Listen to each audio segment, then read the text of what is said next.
اور ابھی آپ کے ساتھ افسوسناک خبر شیئر کریں سعودی عرب سے، جہاں پر پاکستانی عازمین حج کے انتقال سے متعلق یہ خبر سامنے آئی ہے۔ سعودی حکام کی جانب سے تعداد بتائی گئی ہے، جبکہ تصدیق کی گئی ہے۔ سعودی حکام کا بتانا ہے کہ 4 مئی سے اب تک 5 پاکستانی عازمین حج انتقال کر چکے ہیں۔ ترجمان پاکستان حج مشن کے مطابق 5 عازمین حج کی طبعی اموات رپورٹ ہوئی ہیں۔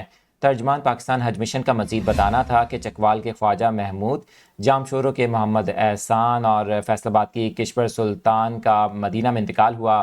ترجمان کا مزید بتانا تھا کہ عازمین حج کی نماز جنازہ مسجد نبوی صلی اللہ علیہ وآلہ وسلم میں ادا کی گئی، جبکہ تدفین مقبرہ جنت البقیع میں ہوئی ہے۔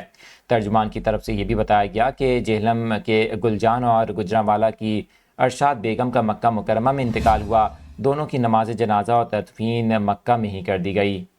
آپ کے ساتھ یہ افسوسناک خبر شیئر کر رہے ہیں سعودی عرب سے، جہاں پر 4 مئی سے اب تک 5 پاکستانی عازمین حج انتقال کر گئے ہیں۔ اس حوالے سے سعودی حکام کی جانب سے تفصیلات جاری کی گئی ہیں۔